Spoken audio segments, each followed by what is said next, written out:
233, Chapter 12 of Dracula. Welcome to CraftLit, the podcast for crafters who love books. My name is Heather Ordover, and I'm podcasting from the shores of the Potomac in Virginia, the Old Dominion.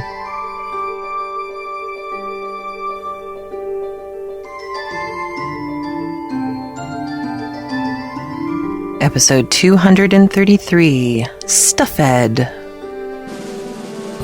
This episode of CraftLit is brought to you by Knit Circus, the online magazine featuring 3 rings of knitting, sewing, and fun. You can find out more by visiting www.knitcircus.com. Also, knittingrose.net, selling fingering weight yarn, both superwash and buffalo fibers. All yarn can be dyed to order. The yarn is only available on the website and at fiber shows. Visit knittingrose.net. And Cool for Cats, the new novel by Andrew C. Ordover. You can get it at amazon.com or find out more from the link in the show notes. And I have incentive news for you. We have some winners. The book Vampires, Werewolves, and Zombies. That will be going out to Zaida of New York, and the skein of yarn is going to Katie in Washington. So congratulations to both of you, and thank you for our generous donations for the November incentives.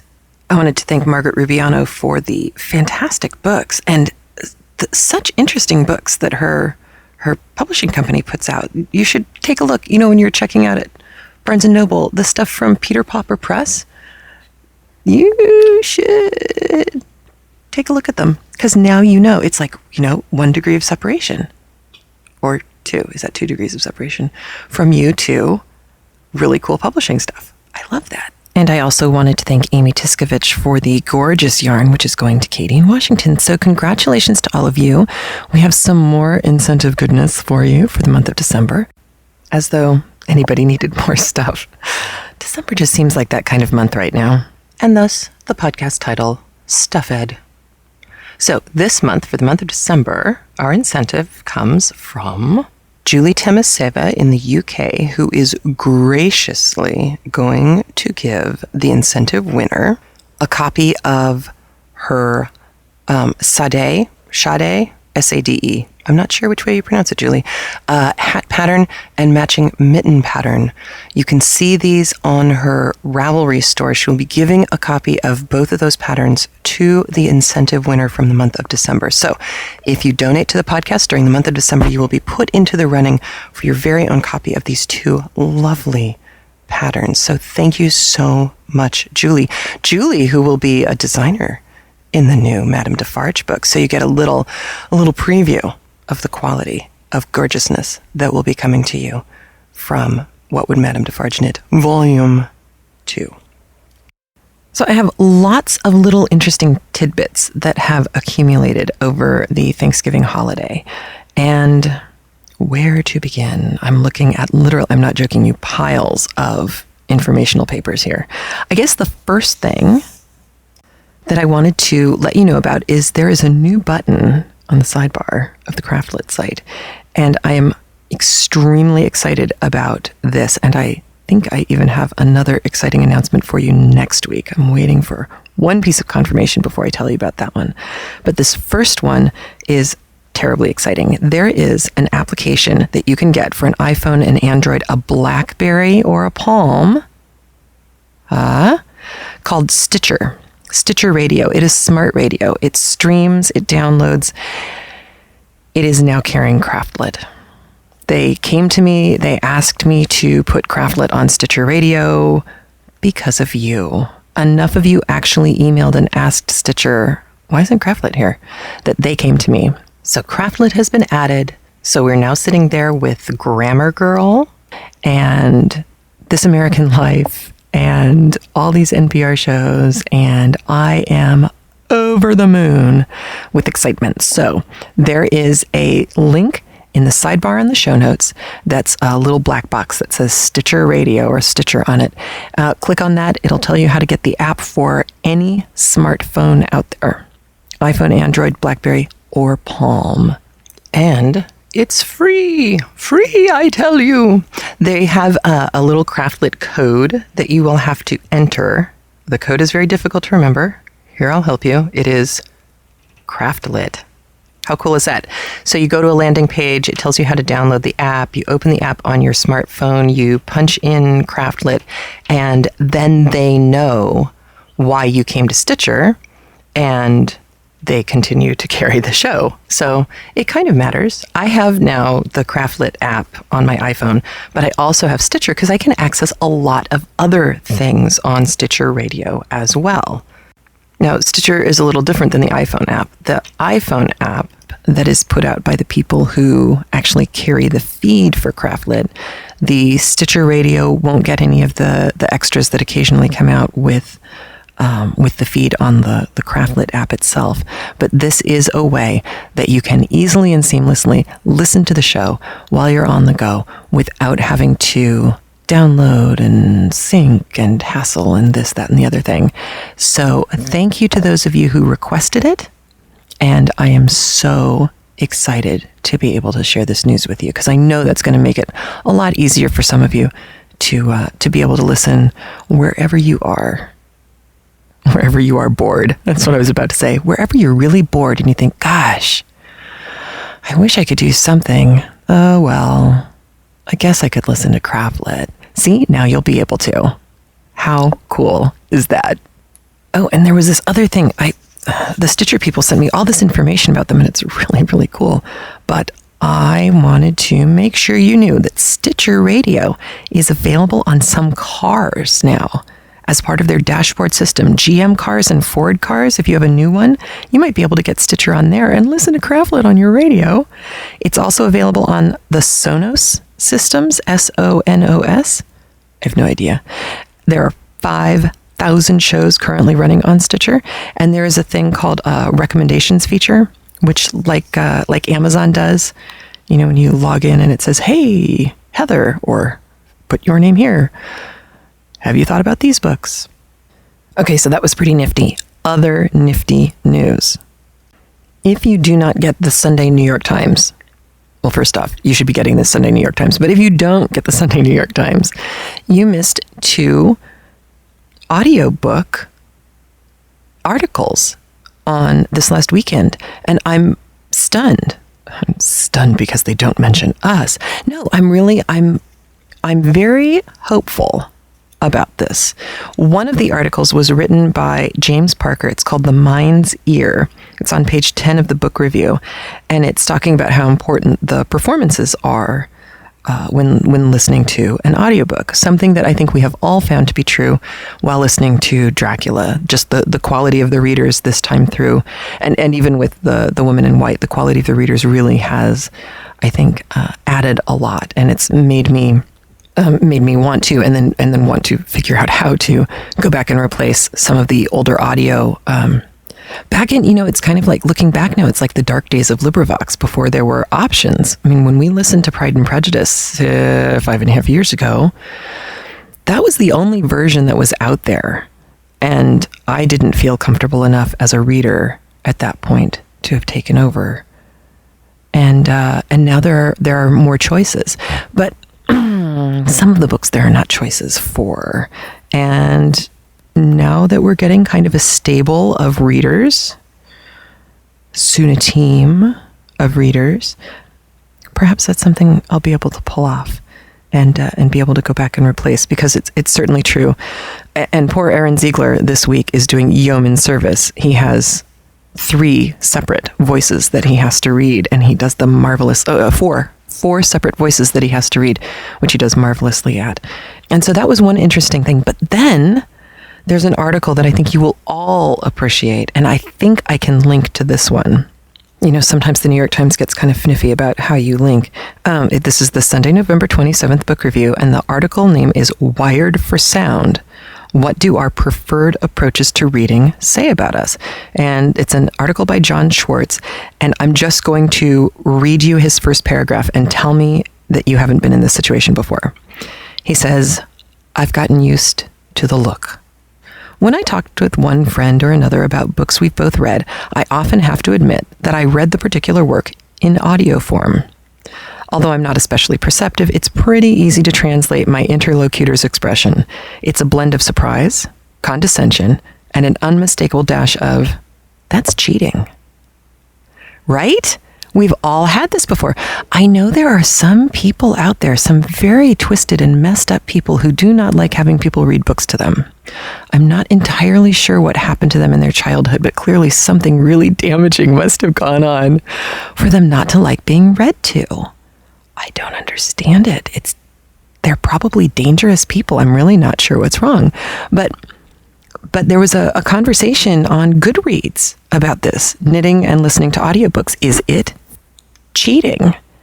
And of course, I think anyone who considers themselves a reader has a love affair with the page and holding on to the book and the tactile expression of love that you get from holding on to a really good book. And an old book brings a different feel to it. And paperbacks are different from hardbacks. And, there's all of that.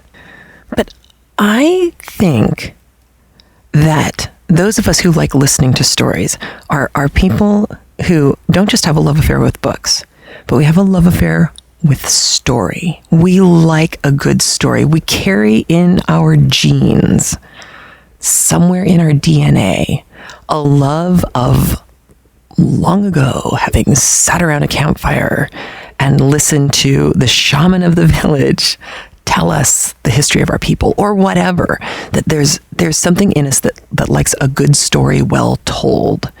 And for us, the told part can be on the printed page or in our ear.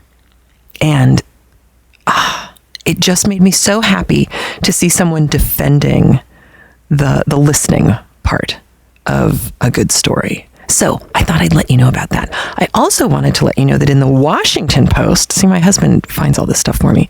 Also Sunday, November 27th, in the Washington Post Outlook section, this is section B, there is an article that says, Emily Machar says women of her generation are embracing the domestic lifestyle that their baby boomer mothers rejected. And what's wrong with that? I'm not going to tell you any more about that article, but I will tell you that sucker I think I can link to for you. Very cool stuff. There's so much good stuff coming out right now. Ooh, one of those good things is there is a Bertha Knit-Along on Ravelry hosted by Erica Hernandez, who is responsible for Bertha's Mad Mobius and Jane's Ubiquitous Shawl and Captain Ahab's scarf, The White Wool, which I crack up every time I see that. She is hosting the Bertha Knit-Along. If you've never done a Mobius, this is an excellent one to start. I have made one myself. It is a lovely pattern. It's a really good place to learn lace, and it's a really good place to learn Mobius knitting. So you are not too late. Go hop on Ravelry and link up with Erica in the CraftLit group. And let's see. If you have not gone to drawastickman.com, and it is exactly what it sounds like, draw, D-R-A-W-A, stickman, S-T-I-C-K-M-A-N, all one word, drawastickman.com. This is something you can do with your children. It is something you can play with. It is something that will just, especially if you loved Harold and the Purple Crayon, this website will just make your heart do a little happy dance. It's simple. It'll take you 5 minutes or less.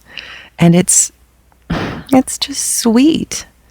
And I am in a very sweet mood right now because after Thanksgiving, we had a wonderful time. The family was here, my sister. We went to Harper's Ferry. We hiked around. We saw ye old historical stuff. It was fantastic. Good food. And then we came back and we saw the Muppet movie. And then the next day we saw Hugo. 2 more wonderful films for children of all ages, from 1 to 101, would love these films. The Muppet movie was back to the old days. It was, old school Muppet Show material. And the cameos were just about as long as the old cameos. I didn't know who Milton Berle was when I was a kid, when I saw the Muppet movie, or I kind of knew who Jack Benny was, and I sort of knew, well, I definitely knew Bob Hope. Bob Hope I knew. And it's pretty much like that for my kids. They certainly don't know who Sarah Silverman is, but they know who Jack Black is. They know he did Poe's voice in Kung Fu Panda, and they didn't need to get the adult jokes. It was lovely and sweet and innocent. And God bless Jason Segel and the guys he worked with for putting that together to prove that you don't need to wink ironically at the audience. It can just be sweet and fun. And then Hugo, wow, Martin Scorsese did a great job, and his screenwriter did a great job, and his art director did a great job of bringing Brian Selznick's book, The Invention of Hugo Cabret, from gorgeous, glorious, inventive book form into gorgeous, glorious, inventive movie form. Ben Kingsley, heartbreaking. The mom of Draco Malfoy plays his wife, and she's fabulous. She no longer has two-tone hair like she did in the Harry Potter films. It's a lovely, lovely film, and the children who play Hugo and Isabel are lovely. Jude Law, lovely. Everybody's lovely. And I have not ever said this to you. I don't think I have ever said, go see it in 3D. I will say it this time. The way people talked about Avatar, that the 3D really, it doesn't, it's not like something swoops out and hits you in the face. It's that it gives you a three-dimensional world to inhabit while you're watching the film. And therefore, it's seamless. It just adds, not to be punny, but really it adds depth to the experience. I would say the same thing about Hugo, that we saw it in 3D and we were all glad, especially the clockworks and things like that. You really did get a sense of depth, of physical depth that I don't think you would have gotten from the non-3D. Not that that's a reason to skip it if you can't go see the 3D. It's still a great film. I would go. I would watch it again. It's a long movie. It's 2 hours and 4 minutes, and I would watch it again in a heartbeat. That's how beautiful it was. So I wanted to share that with you. And I've got a couple of fun links for you. There's Jennifer, I don't want to mispronounce her last name, won a Dracula recovered books contest. She designed a new cover for the book, and I'll link to a picture of that. And then I also wanted to make an announcement. A friend of mine from Tucson asked me to announce this to you, and so I said I would. There's a beloved editor, artist, and writer named Terry Windling. I do not know of her work, but I can tell that plenty of people do. She is going through some tough times, evidently, and she has friends who've set up a blog. They said they're asking for our help in a fundraising auction to assist her. This auction will combine donations from professionals and fans in an online sale to help Terry through some serious financial crises. And these financial crises include both health and medical situations as well as legal ones. And for anyone who knows an artist or a writer or anyone who works in a field similar to that, you know that health insurance is probably not one of the things that comes with their job. It's scary, scary stuff. So if you're interested in looking at what people like Neil Gaiman have put up for auction on the website, please follow that link from the show notes at craftlit.com. There's a new book out for those of you who like kind of supernatural young adult fiction. It is called Concealed, and it is about teenagers and the djinn, if you know what I mean. DJINN. This is the not I Dream of Jeannie form of genies. And jinn have shown up in some interesting books. I think there's a good one in American Gods by Neil Gaiman, and they've popped up in some other places. But this is the first time I've seen a young adult book that has been focused on tales of the jinn. And so I wanted to let you know it's out there. There's a link to the website from the show notes. And then we have two movies to share. Our listener, Arlen from Boise, Idaho, sends us the 4 Shillings singing a version of Fair Phyllis written by Sarah. And they kindly performed it at their Guy Fawkes night. So it's a very dark video. You can hear the bonfire and you can hear all the people talking and having a good time. But the singers are really very good. So that's kind of fun. I also got an email from a listener who is reading Dracula, My Love. That's the book written by Siri James, who loaned us her map way back in the very first episode and said Dracula, My Love is wonderful and a great deal of fun and really gives you an interesting angle on the Dracula story from a different point of view. So that might be fun for you to pick up if you're looking for something more Dracula-ish without spoiling, Dracula. That might be a good thing to take a look at.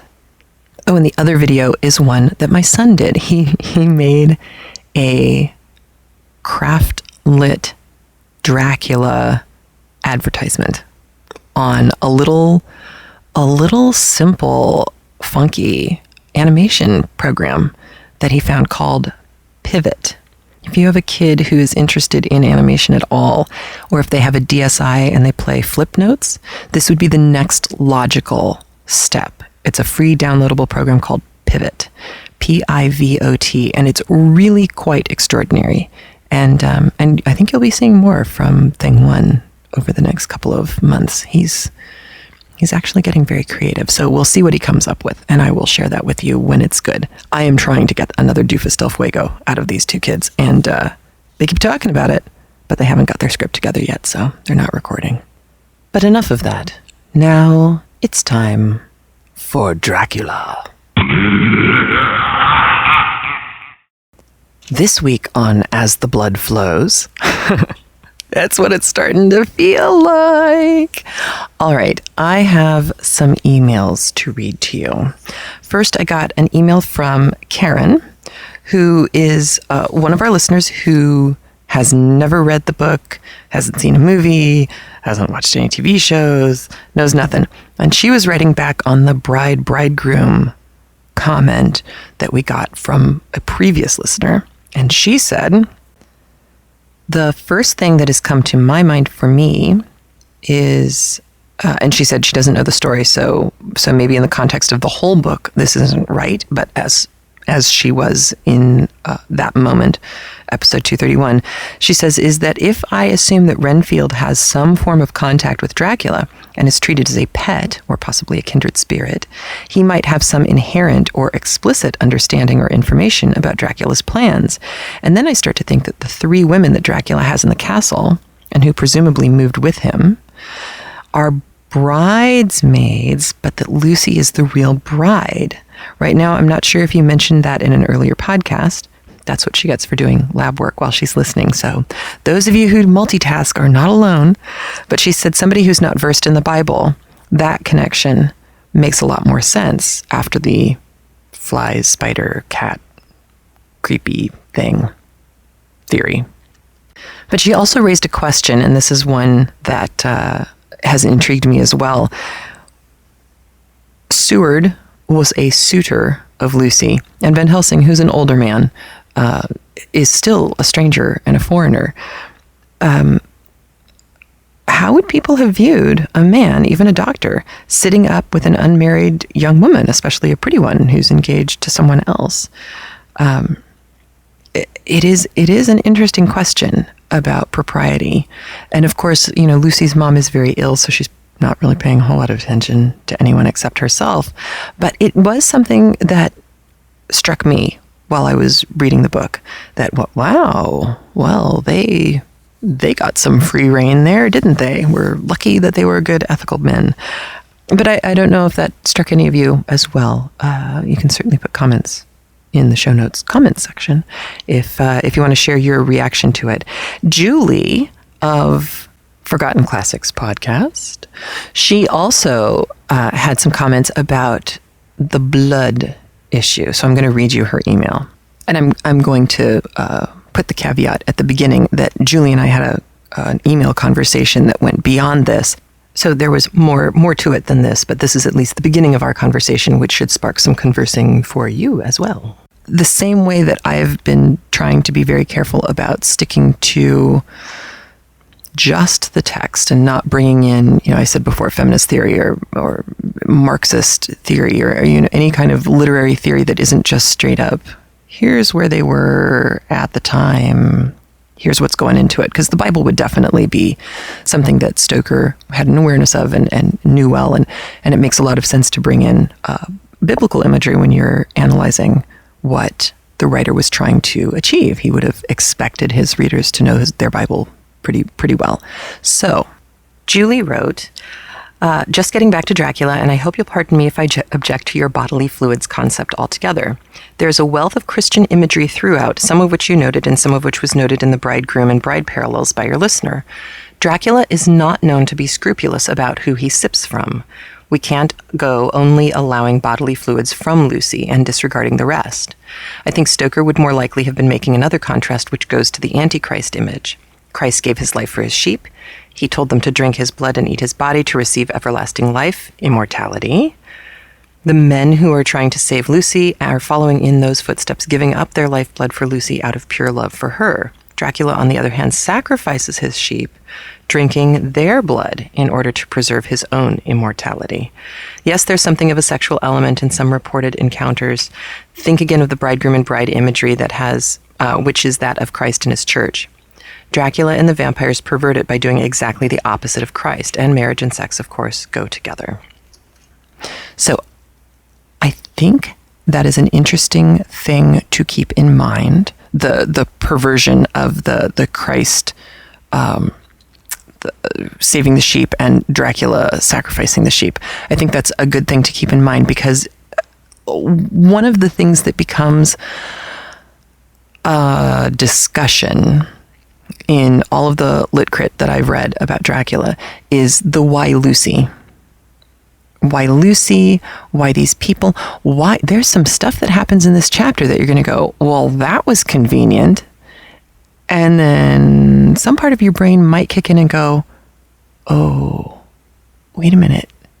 Did Dracula do that? Was there a reason? Was there actually a reason, capital R, why that event happened?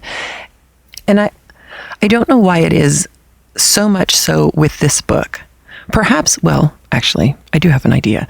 Perhaps like with the women in white, we had bad guys who had motives, money, and who were actual bad guy presences. You know, you had Percival Glyde and you have Count Fosco, and we can see what they're doing and we understand what they're doing. We don't approve of what they're doing, but we recognize it for what it is.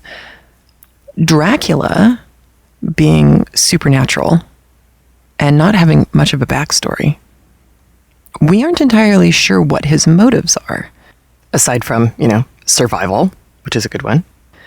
And that means that becomes a potential topic of conversation. And people have spent a lot of ink and paper trying to divine answers to those questions. And I think, anybody who's listening to the story is going to have the same thought at some point. I am going to tell you right now that you're not going to get any satisfaction on that point today, at least. And you may not ever, because unlike a movie that is made today in the post-Katzenberg at Disney era, everybody doesn't get a backstory. Poe does not always find out the motivation behind the bad guy in Kung Fu Panda 2. It's not like that. And it's kind of creepier not to get that, I think. Because then it becomes more random. Then it becomes, could that happen to me? Could that happen to us? That's where I think the fear part takes over. If it's explained, then it's not the unknown anymore. And it's not as scary.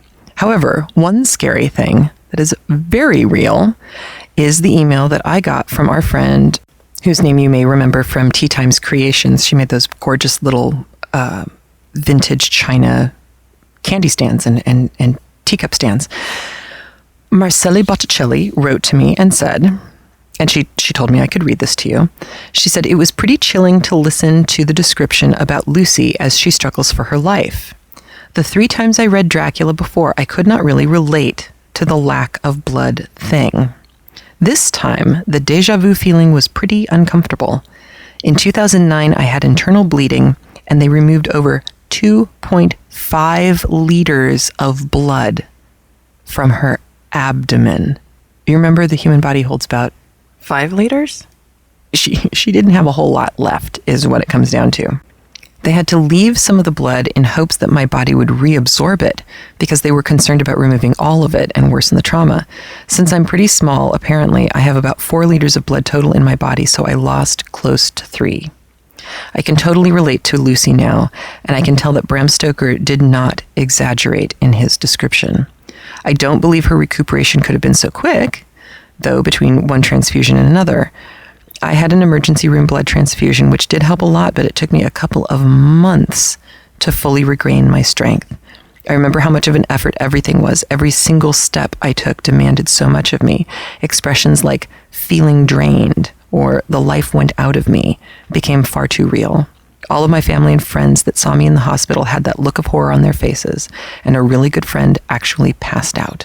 It is not pretty. And she went on to say in a follow-up email, which I thought was very important to hear, that here she was in 2009 getting exactly the same treatment that Lucy received. You know, in a little over 100 years, medicine can't do much more if you lose a lot of blood than give you more. And so there it is. That's kind of, it really does remind us that we are mortal, doesn't it? You know, that if something's going to come along and drain the blood out of you, there's not too many ways that we can come up with to bring you back. Now, further on that topic, the blood transfusion thing that is going as a theme through these few chapters while Lucy gets drained further and further. A number of you have also commented on the fact that it is really quite miraculous and certainly a happy thing that fiction writers can do to have Lucy receive so many transfusions and not have any reaction, that everybody apparently is O positive, and that's just great. And and there's no trouble there. In real life, that seriously, every time there's a transfusion, it's a 50-50 chance. And unlike Rosencrantz and Guildenstern are Dead, where flipping the coin is a given, you're always going to get heads. The chances of that happening in real life are slim to none, and Lucy probably would have had a reaction and died from the blood loss, blood replacement of the transfusions. So all that being said, not a lot to fill you in on today. Instead, I'm going to catch you on the flip side and let you listen to Dr. Seward in Chapter 12 of Dracula. Dr. Seward's Diary, 18 September. I drove at once to Hillingham and arrived early. Keeping my cab at the gate, I went up the avenue alone. I knocked gently and rang as quietly as possible, for I feared to disturb Lucy or her mother, and hoped to only bring a servant to the door. After a while, finding no response, I knocked and rang again. Still no answer. I cursed the laziness of the servants that they should lie about at such an hour, for it was now 10 o'clock, and so rang and knocked again, but more impatiently, but still no response. Hitherto I had blamed only the servants, but now a terrible fear began to assail me. Was this desolation but another link in the chain of doom which seemed drawn tight around us?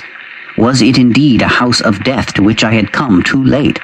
I knew that minutes, even seconds of delay might mean hours of danger to Lucy if she had had again one of those frightful relapses, and I went round the house to try if I could find by chance an entry anywhere.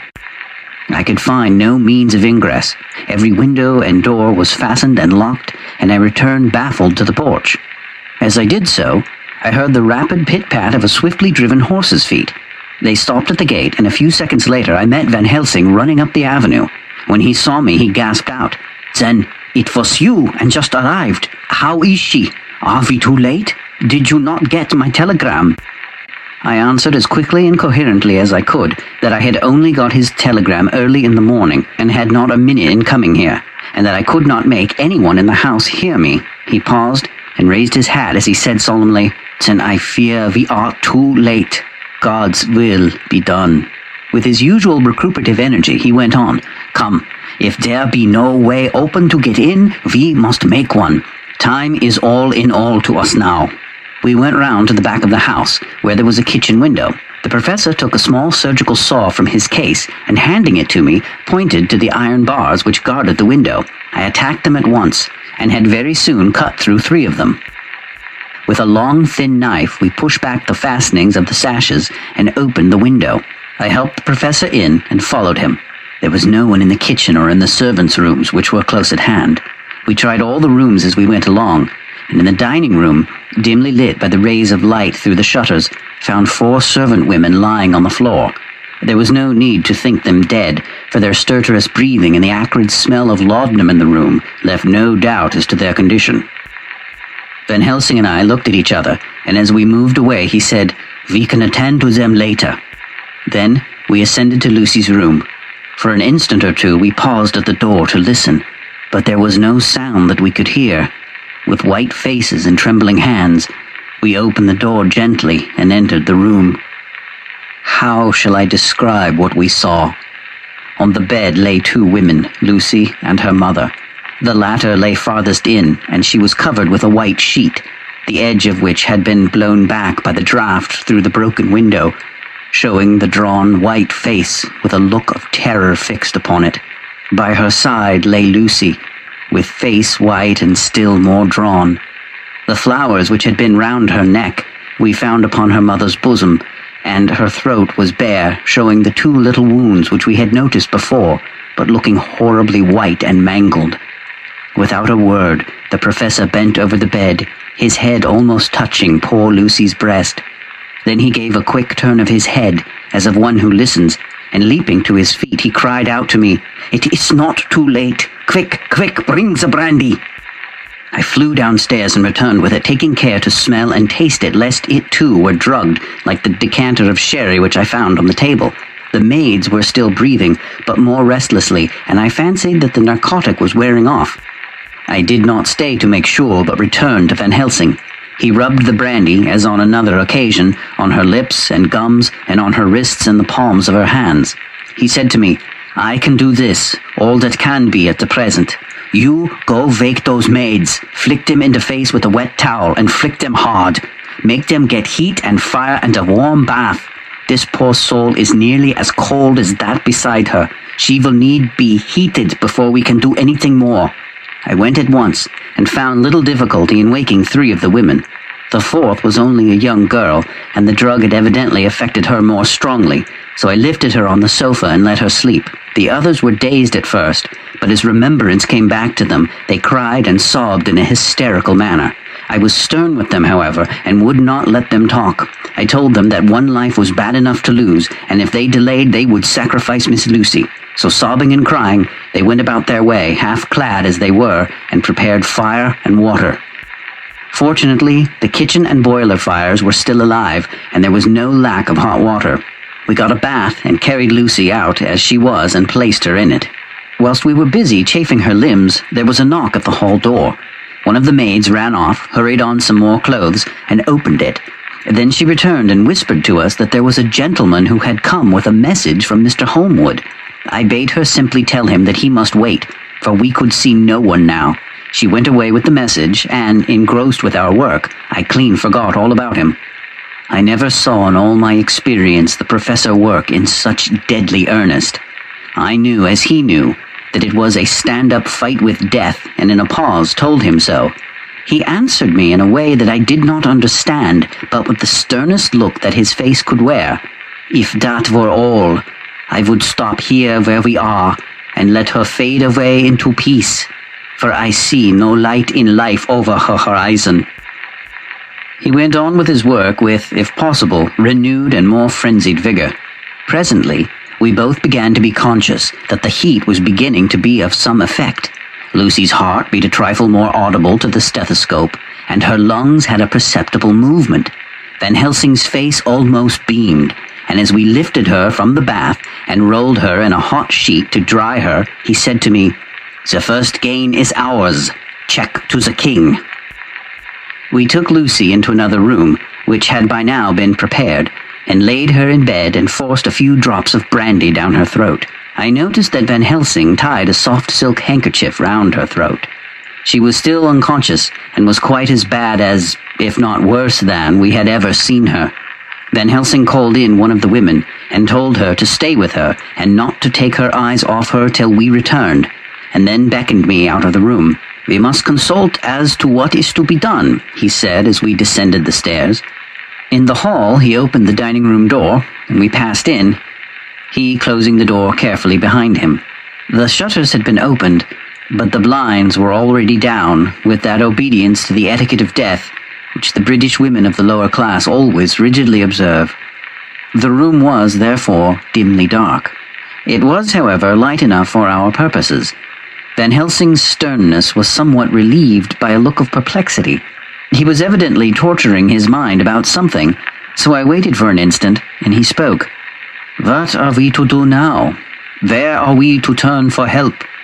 We must have another transfusion of blood, and that soon, or that poor girl's life won't be worth an hour's purchase. You are exhausted already. I am exhausted too. I fear to trust those women, even if they would have courage to submit. What are we to do for someone who will open his veins for her?" "What's the matter with me, anyhow?" The voice came from the sofa across the room, and its tones brought relief and joy to my heart, for they were those of Quincy Morris. Van Helsing started angrily at the first sound, but his face softened, and a glad look came into his eyes as I cried out, "Quincy Morris," and rushed towards him with outstretched hands. "What brought you here?" I cried as our hands met. "I guess art is the cause." He handed me a telegram. "Have not heard from Seward for 3 days and am terribly anxious. Cannot leave. Father still in same condition. Send me word how Lucy is. Do not delay. Homewood." "I think I came just in the nick of time. You know you have only to tell me what to do." Van Helsing strode forward and took his hand, looking him straight in the eyes as he said, "A brave man's blood is the best thing on this earth when a woman is in trouble. You're a man and no mistake. Well, the devil may work against us for all he's worth, but God sends us men when we want them." Once again we went through the ghastly operation. I have not the heart to go through with the details. Lucy had got a terrible shock, and it told on her more than before, for though plenty of blood went into her veins, her body did not respond to the treatment as well as on the other occasions. Her struggle back into life was something frightful to see and hear. However, the action of both heart and lungs improved, and Van Helsing made a subcutaneous injection of morphia as before, and with good effect. Her faint became a profound slumber. The professor watched whilst I went downstairs with Quincy Morris and sent one of the maids to pay off one of the cabmen who were waiting. I left Quincy lying down after having a glass of wine and told the cook to get ready a good breakfast. Then a thought struck me, and I went back to the room where Lucy now was. When I came softly in, I found Van Helsing with a sheet or two of notepaper in his hand. He had evidently read it, and was thinking it over as he sat with his hand to his brow. There was a look of grim satisfaction in his face, as of one who has had a doubt solved.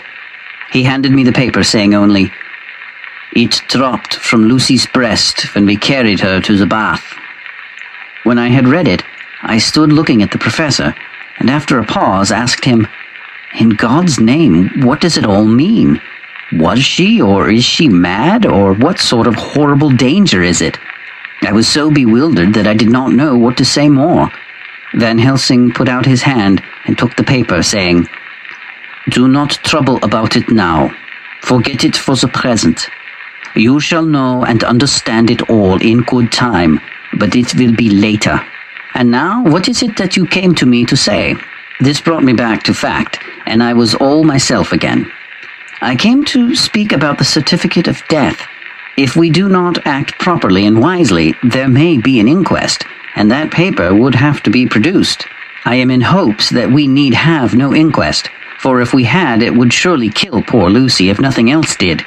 I know, and you know, and the other doctor who attended her knows, that Mrs. Westerner had diseases of the heart, and we can certify that she died of it. Let us fill up the certificate at once, and I shall take it myself to the registrar and go on to the undertaker." "Good, oh, my friend John. Well thought of. Truly, Miss Lucy, if she be sad in the foes that beset her, it is at least happy in the friends that love her. 1, 2, 3, all open their veins for her, besides one old man. Ah, yes, I know, friend John. I am not blind. I love you all the more for it. Now, go.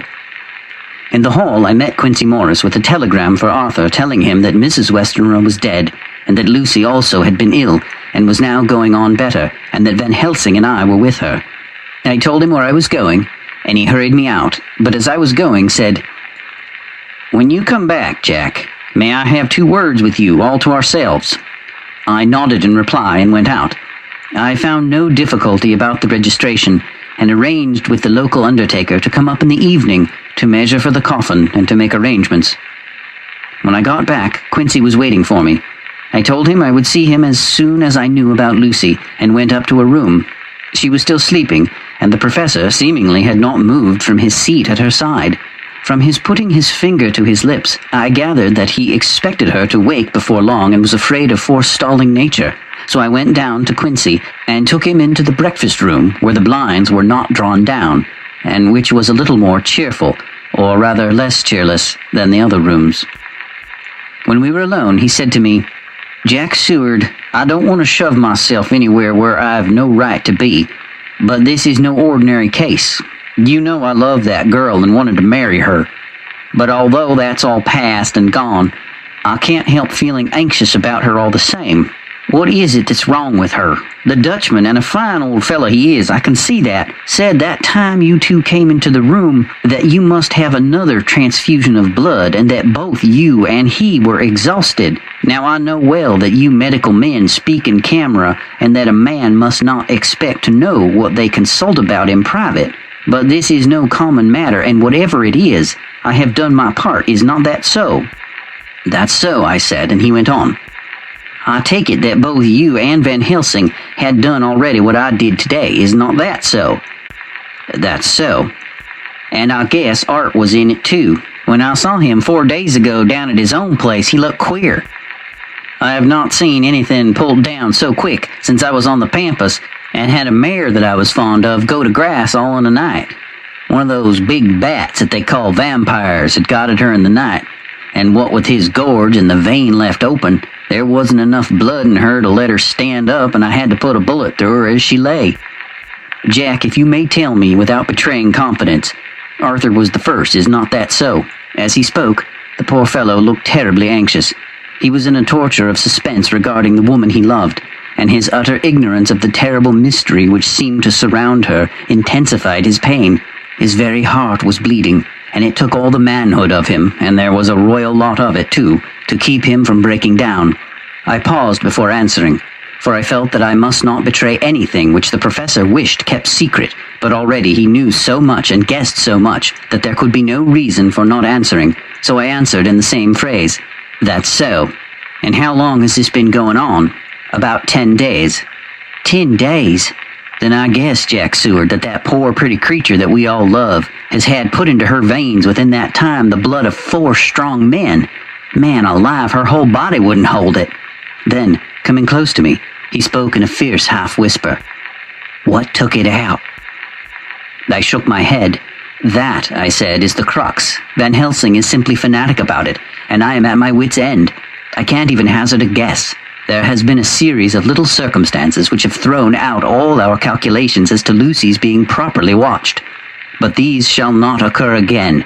Here we stand until all be well or ill." Quincy held out his hand. "Count me in," he said. "You and the Dutchman will tell me what to do, and I'll do it." When she woke late in the afternoon, Lucy's first movement was to feel her breast, and to my surprise produced the paper which Van Helsing had given me to read. The careful professor had replaced it where it had come from, lest on waking she should be alarmed. Her eyes then lit on Van Helsing and on me too, and gladdened. Then she looked around the room, and seeing where she was, shuddered. She gave a loud cry and put her poor thin hands before her pale face. We both understood what was meant, that she had realized to the full her mother's death. So we tried what we could to comfort her.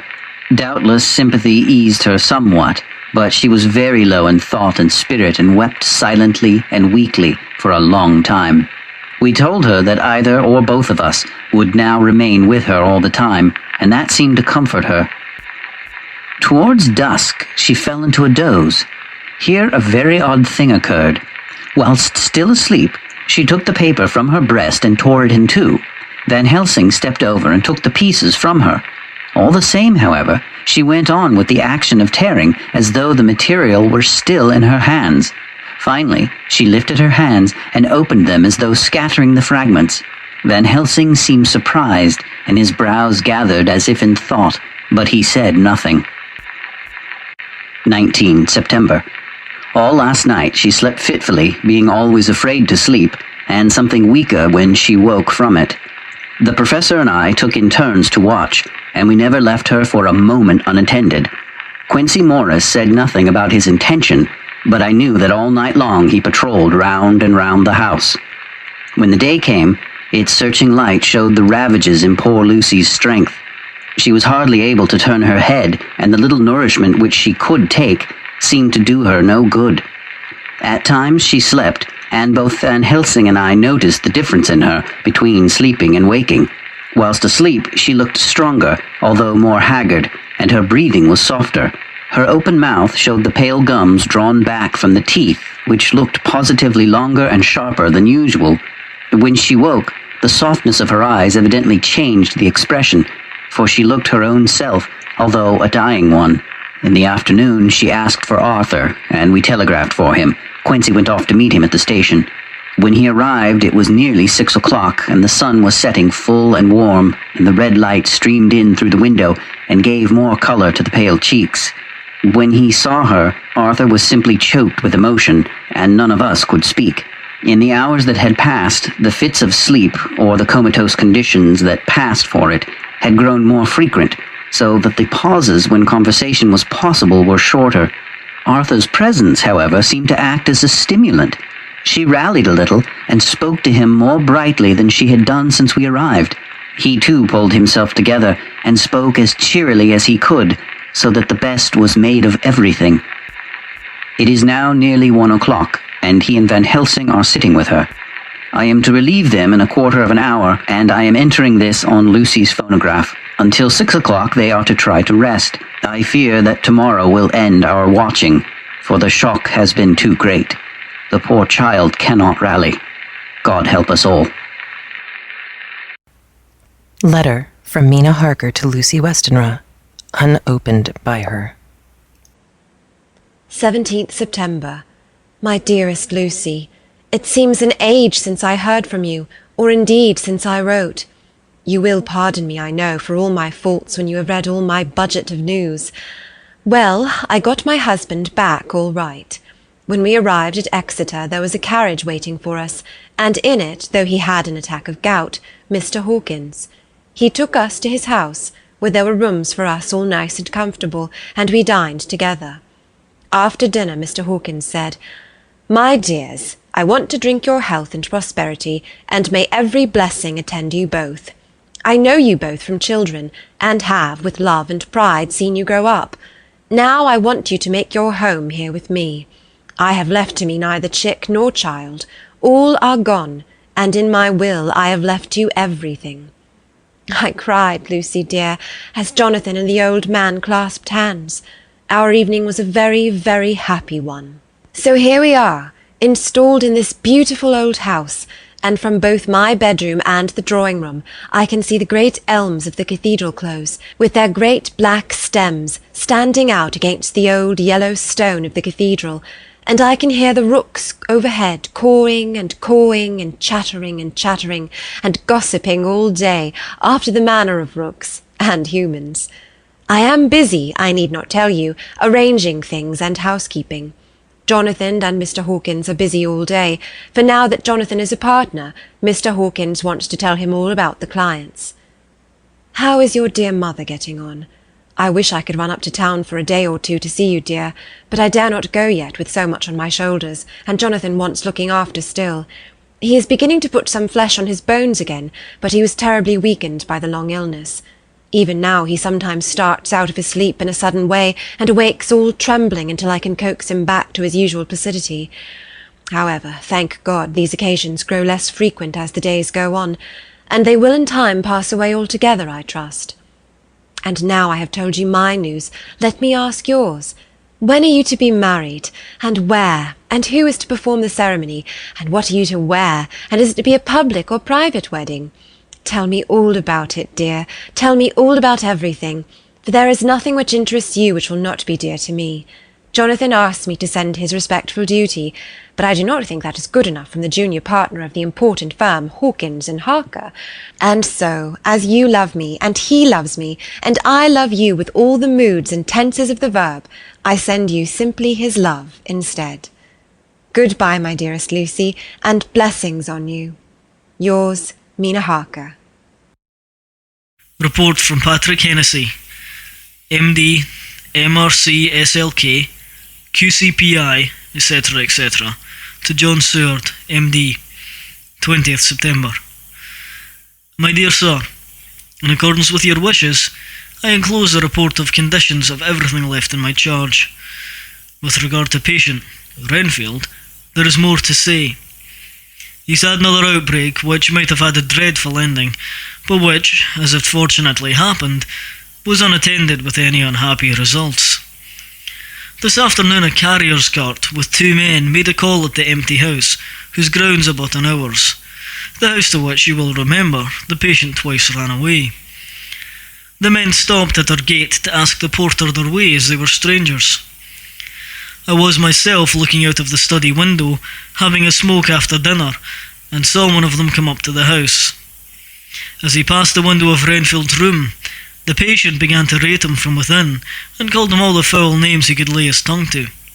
The man, who seemed a decent fellow enough, contented himself by telling him to shut up for a foul-mouthed beggar, whereupon our man accused him of robbing him and wanting to murder him, and said that he would hinder him if he were to swing for it. I opened the window and signed to the man not to notice, so he contented himself after looking the place over and making up his mind as to what kind of place he had got to by saying, "Lord bless you, sir, I wouldn't mind what was said to me in a bloomin' madhouse. I pity you and the governor for having to live in the house with a wild beast like that." Then he asked his way civilly enough, and I told him where the gate of the empty house was. He went away followed by threats and curses and revilings from our man. I went down to see if I could make out any cause for his anger, since he's usually such a well-behaved man, and, except his violent fits, nothing of the kind had ever occurred. I found him, to my astonishment, quite composed and most genial in his manner. I tried to get him to talk of the incident, but he blandly asked me questions as to what I meant, and led me to believe that he was completely oblivious of the affair. It was, I am sorry to say, however, only another instance of his cunning, for within half an hour I heard of him again. This time he had broken out through the windows of his room, and was running down the avenue.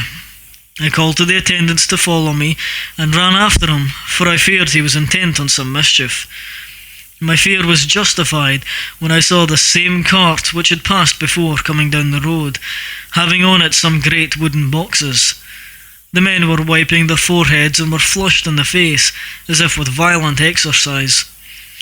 Before I could get up to him, the patient rushed at them, and, pulling one of them off the cart, began to knock his head against the ground. If I had not seized him just at that moment, I believe he would have killed the man there and then.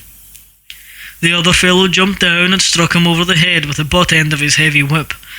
It was a horrible blow, but he did not seem to mind it, but seized him also, and struggled with the 3 of us, pulling us to and fro as if we were kittens. You know I am no lightweight, and the others were both burly men. At first he was silent in his fighting, but as we began to master him, and the attendants were putting a straight waistcoat on him, he began to shout, "I'll frustrate them, they shan't rob me, they shan't murder me by inches, I'll fight for my lord and master," and all sorts of similar incoherent ravings. It was, with very considerable difficulty, that he got him back to the house and put him in the padded room. One of the attendants, Hardy, had a finger broken. However, I set it all right, and he is going on well. The 2 carriers were at first loud in their threats of actions for damages, and promised to rain all the penalties of the law on us. Their threats were, however, mingled with some sort of indirect apology for the defeat of the two of them by a feeble madman. They said that if it had not been for the way their strength had been spent in carrying and raising the heavy boxes to the cart, they would have made short work of him. They gave us another reason for their defeat, the extraordinary strait of Druth, to which they had been reduced by the dusty nature of their occupation, and the reprehensible distance from the scene of their labours of any place of public entertainment. I quite understood their drift, and, after a stiff glass of strong grog, or rather more of the same, and with each a sovereign in hand, they made light of the attack, and swore that they would encounter a worse madman any day for the pleasure of meeting so bloomin' good a bloke as your correspondent. I took their names and addresses in case they might be needed. They are as follows: Jack Smollett, of Dudding's Rents, King George's Road, Great Walworth, and Thomas Snelling, Peter Farley's Row, Guide Court, Bethnal Green. They are both in the employment of Harris and Sons, Moving and Shipment Company, Orange Master's Yard, Soho. I shall report to you of any matter of interest occurring here, and shall wire you at once if there is anything of importance. Believe me, dear sir, yours faithfully, Patrick Hennessy. Letter, Mina Harker to Lucy Westenra, unopened by her. 18th September. My dearest Lucy, such a sad blow has befallen us. Mr. Hawkins has died very suddenly. Some may not think it so sad for us, but we had both come to so love him that it really seems as though we had lost a father. I never knew either father or mother, so that the dear old man's death is a real blow to me. Jonathan is greatly distressed. It is not only that he feels sorrow, deep sorrow, for the dear, good old man who has befriended him all his life, and now at the end has treated him like his own son, and left him a fortune which to people of our modest upbringing is wealth beyond the dream of avarice, but Jonathan feels it on another account. He says the amount of responsibility which it puts upon him makes him nervous. He begins to doubt himself. I try to cheer him up, and my belief in him helps him to have a belief in himself. But it is here that the grave shock that he experienced tells upon him the most. Oh, it is too hard that a sweet, simple, noble, strong nature such as his, a nature which enabled him by our dear good friend's aid to rise from clerk to master in a few years, should be so injured that the very essence of its strength is gone. Forgive me, dear, if I worry you with my troubles in the midst of your own happiness. But, Lucy, dear, I must tell someone, for the strain of keeping up a brave and cheerful appearance to Jonathan tries me, and I have no one here that I can confide in. I dread coming up to London, as we must do that day after tomorrow, for poor Mr. Hawkins left in his will that he was to be buried in the grave with his father. As there are no relations at all, Jonathan will have to be chief mourner. I shall try to run over to see you, dearest, if only for a few minutes. Forgive me for troubling you. With all blessings, your loving, Mina Harker.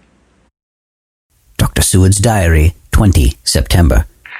Only resolution and habit can let me make an entry tonight.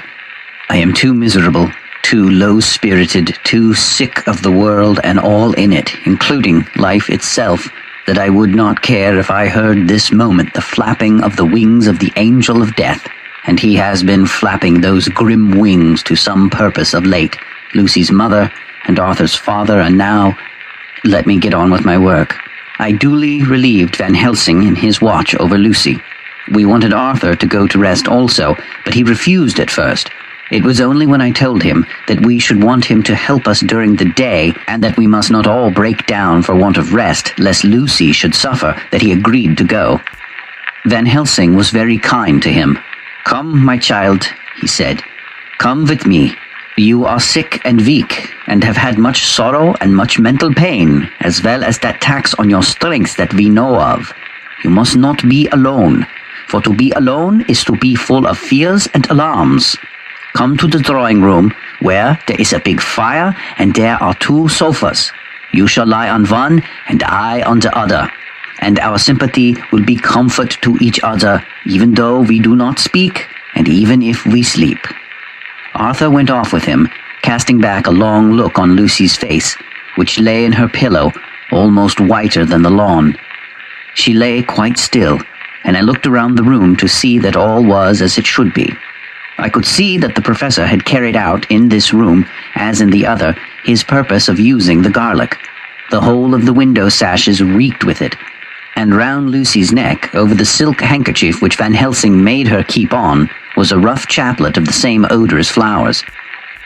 Lucy was breathing somewhat stertorously, and her face was at its worst, for the open mouth showed the pale gums. Her teeth, in the dim, uncertain light, seemed longer and sharper than they had been in the morning. In particular, by some trick of the light, the canine teeth looked longer and sharper than the rest. I sat down beside her, and presently she moved uneasily. At the same moment there came a sort of dull flapping or buffeting at the window. I went over to it softly and peeped out by the corner of the blind. There was a full moonlight, and I could see that the noise was made by a great bat, which wheeled around, doubtless attracted by the light, although so dim, and every now and again struck the window with its wings. When I came back to my seat, I found that Lucy had moved slightly and had torn away the garlic flowers from her throat. I replaced them as well as I could and sat watching her. Presently she woke, and I gave her food as Van Helsing had prescribed. She took but a little, and that languidly. There did not seem to be with her now the unconscious struggle for life and strength that had hitherto so marked her illness.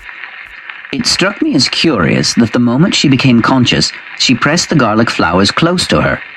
It was certainly odd that whenever she got into that lethargic state with the stertorous breathing, she put the flowers from her, but that when she waked, she clutched them close. There was no possibility of making any mistake about this, for in the long hours that followed, she had many spells of sleeping and waking, and repeated both actions many times. At 6 o'clock, Van Helsing came to relieve me. Arthur had then fallen into a doze, and he mercifully let him sleep on.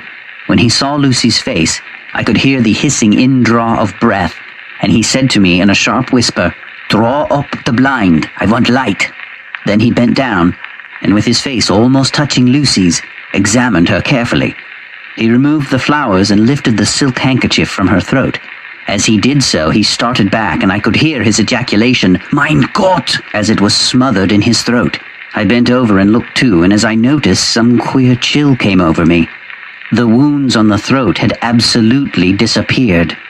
For fully 5 minutes, Van Helsing stood looking at her, with his face at its sternest. Then he turned to me and said calmly, "She is dying. It will not be long now. It will be much different, mark me, whether she dies conscious or in her sleep. Wake that poor boy and let him come and see the last. He trusts us, and we have promised him." I went to the dining room and waked him. He was dazed for a moment, but when he saw the sunlight streaming in through the edges of the shutters, he thought he was late and expressed his fear. I assured him that Lucy was still asleep, but told him as gently as I could that both Van Helsing and I feared that the end was near. He covered his face with his hands and slid down on his knees by the sofa, where he remained, perhaps a minute, with his head buried, praying, whilst his shoulders shook with grief. I took him by the hand and raised him up. "Come," I said, "my dear old fellow, summon all your fortitude. It will be the best and easiest for her." When we came into Lucy's room, I could see that Van Helsing had, with his usual forethought, been putting matters straight and making everything look as pleasing as possible. He had even brushed Lucy's hair, so that it lay on the pillow in its usual sunny ripples. When we came into the room, she opened her eyes, and seeing him, whispered softly, "Oh, Arthur, oh, my love, I am so glad you have come." He was stooping to kiss her when Van Helsing motioned him back. "No," he whispered, "not yet. Hold her hand. It will comfort her more." So Arthur took her hand and knelt beside her, and she looked her best, with all the soft lines matching the angelic beauty of her eyes. Then gradually her eyes closed and she sank to sleep. For a little bit her breast heaved softly, and her breath came and went like a tired child's. And then, insensibly, there came the strange change which I had noticed in the night. Her breathing grew stertorous, the mouth opened, and the pale gums, drawn back, made the teeth look longer and sharper than ever. In a sort of sleep-waking, vague, unconscious way, she opened her eyes, which were now dull and hard at once, and said in a soft, voluptuous voice which I had never heard from her lips, "Arthur, oh my love, I'm so glad you've come. Kiss me." Arthur bent eagerly over to kiss her, but at that instant Van Helsing, who, like me, had been startled by her voice, swooped upon him, and catching him by the neck with both hands, dragged him back with a fury of strength which I had never thought he could have possessed, and actually hurled him almost across the room. "Not on your life," he said. "Not for your living soul and hers." And he stood between them like a lion at bay. Arthur was so taken aback that he did not for a moment know what to do or say, and before any impulse of violence could seize him, he realized the place and the occasion, and stood silent, waiting. I kept my eyes fixed on Lucy, as did Van Helsing, and we saw a spasm as of rage flit like a shadow over her face. The sharp teeth clamped together. Then her eyes closed, and she breathed heavily. Very shortly after, she opened her eyes in all their softness, and putting out her poor, pale, thin hand, took Van Helsing's great brown one, drawing it close to her, she kissed it. "My true friend," she said in a faint voice, but with untellable pathos. "My true friend and his. Oh, guard him, and give me peace." "I swear it," he said solemnly, kneeling beside her and holding up his hand as one who registers an oath. Then he turned to Arthur and said to him, "Come, my child, take her hand in yours and kiss her on the forehead, and only once." Their eyes met instead of their lips, and so they parted. Lucy's eyes closed, and then Van Helsing, who had been watching closely, took Arthur's arm and drew him away. And then Lucy's breathing became stertorous again, and all at once it ceased. "It is all over," said Van Helsing. "She is dead." I took Arthur by the arm and led him away to the drawing room, where he sat down and covered his face with his hands, sobbing in a way that nearly broke me down to see. I went back to the room and found Van Helsing looking at poor Lucy, and his face was sterner than ever. Some change had come over her body. Death had given back part of her beauty, for her brow and cheeks had recovered some of their flowing lines. Even the lips had lost their deadly pallor. It was as if the blood no longer needed for the working of the heart had gone to make the harshness of death as little rude as might be. We thought her dying whilst she slept, and sleeping when she died. I stood beside Van Helsing and said, "Ah, well, poor girl. There is peace for her at last. It is the end." He turned to me and said with grave solemnity, "Not so, alas, not so. It is only the beginning." When I asked him what he meant, he only shook his head and answered, "We can do nothing as yet. Wait and see."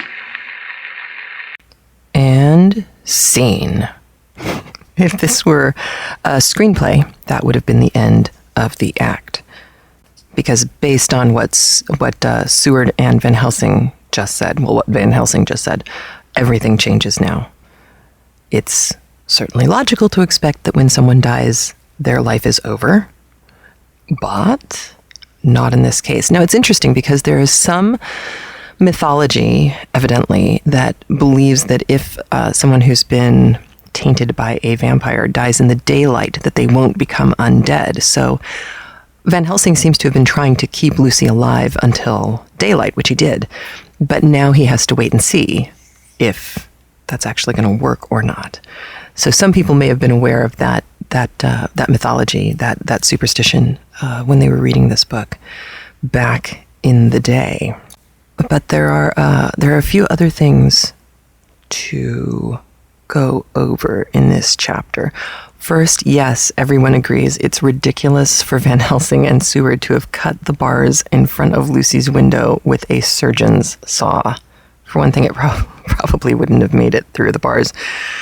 Now, if they were wooden bars, maybe, but it doesn't sound like it. I found that to be quite humorous. But nonetheless, they managed to get into the house. Yes, they would have been able to smell the laudanum. Laudanum was opium and I think sherry and some fairly strong herbs to try and make it taste a little bit better. Highly addictive drug stuff, and had a very distinct odor. So Seward would have been able to identify the fact that laudanum was in the sherry. We still don't know who put it there. There's lots of speculation. And the other thing that people have seemed to speculate about is the death of Jonathan Harker's boss, the solicitor who ran the company. Some critics, I suddenly became Elma Fudd. Some critics are very comfortable just saying, it's a piece of fiction and lots of stuff happens. Harker's known this guy forever. We don't know how long he spent as a clerk. We don't know how long he was studying for the bar.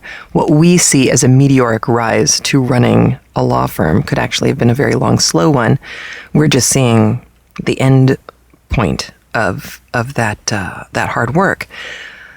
However, for Mr. Hawkins to have died at this point, leaving Jonathan and Mina once again kind of unprotected by any outside influence who could be a voice of reason, a voice of sanity, a strength in a time of need, seems a little convenient. And it has led some people to wonder if that death wasn't accidental. I mean, all we know is that Hawkins had gout. That it's going to be painful, but it's not going to kill you. Unless, I guess, it does something more than being gouty. Anyway, it's a question whether Dracula did that. And it goes back to the thing of, will we ever find out why Dracula is focusing on these people? So now Lucy has died with the blood of Arthur, Quincy, Seward, and Van Helsing in her veins. It wasn't enough to keep her alive, and evidently didn't have any conflict with her blood type, so she made it through all of those, but she still died. We don't know if the fact that there were transfusions is going to affect what happens to her next. We don't know any of that. And the next chapter for next week is really the beginning of a series of chapters that go to the heart of kind of the iconic moments from Dracula. We've had the bat flapping at the window, and we've seen the Count, but we haven't really gotten to anything that, well, honestly, not to put too fine a point on it, that people make fun of. I've talked before about teaching to the joke. If you don't know the basics of Dracula, there are lots of Dracula jokes that you're not going to get. Similar to Frankenstein. If you've never read Frankenstein, you don't know that at the end of Young Frankenstein, when the creature gives his speech, that's pretty darn close to where Mary Shelley was going with her book. And so we're really starting to get into those chapters of this book. Now, we do know that death is changing Lucy. The vampire bites are gone. Her hair looks healthy. She looks beautiful. This is not normal for a dead body to look like that. So, we have a pretty good idea of what's going on. And we know that Renfield is active again. Now, did you notice that I think it's both Renfield and Lucy are more active at dawn and dusk? Lucy was certainly more affected by Dracula's presence at dusk than she was in the night or in the day. And I find this interesting because there's, people talk about the witching hour being midnight, but there's also some mythologies that deal with the change in light from day to night, from light to dark, dawn and dusk being important times. And I don't know about any of you, but after I had my first son, I didn't have postpartum depression 24/7. I had an hour and a half of absolute pure terror every night the sun went down for about 3 weeks. I mean, if I wasn't alone, I would go lock myself in the bathroom and sob because I don't know why. It was horrifying. And then, the sun would go all the way down and I'd be fine. But it's the only time I've experienced That, I know some people feel a real sense of ennui, that kind of unexplainable sadness at dusk. And some people are unreasonably happy at sunrise. Why are you so happy? It's 5:30. But it is interesting that that Stoker chose those moments to be the moments. There's a moment of transition there, but there's also it's a point of time where Dracula seems to be more influential. So we're finding out lots of little interesting things about Dracula, and that's only going to keep going into the next chapter, which I can't wait to share with you. So don't forget to go put Stitcher Radio on your smartphone. And please, if you don't mind, follow the link from the sidebar of the show notes, little Stitcher Radio thing. It'll take you to a landing page which explains how to get Stitcher Radio on your phone and how to give CraftLit credit for doing that. And, a huge congratulations to Marcelli Botticelli for surviving. Glad you lived.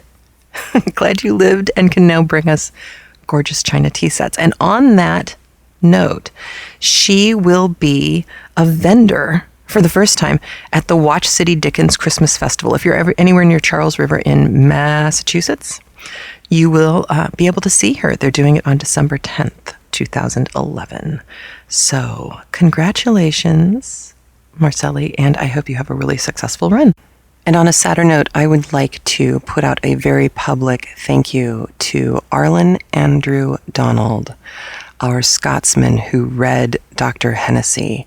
Arlen recorded that audio for us during the middle of a family tragedy, and I cannot thank him enough for broguing it up for us. That was a marvelous reading, and it really shows inordinate commitment to the CraftLit family, and is met with great appreciation and gratefulness from me, and I'm sure from all of us. It was a marvelous reading. So thank you, Arlen. And with that, I am going to leave you. This has been a longish podcast, but that's because the chapter was so good. I hope you have a great week. I will talk to you soon and have more interesting news for you next week. You take care. Bye. Please remember to support the people who support CraftLit. Visit Knit Circus online magazine, offering 3 rings of knitting, sewing, and fun. You can check out the latest issue at www.knitcircus.com. And Knitting Rose Yarns. You can see all the gorgeousness available for you at knittingrose.net. And what would Madame Defarge knit? A new book of knit and crochet patterns coming to you from the CraftLit family. And please visit the blogs and sites of CraftLit supporters. Those links can be found in the sidebar of the show notes. The show notes can be found at craftlit.com. CraftLit can also be accessed by the Stitcher smartphone app and by its own Android and iPhone application. You can purchase it at the iPhone or iTouch application store, or you can subscribe free at iTunes. CraftLit is made possible by the generous support of its listeners, and for that, I am truly grateful. And remember, if your hands are too busy to pick up a book, at least you can turn one on.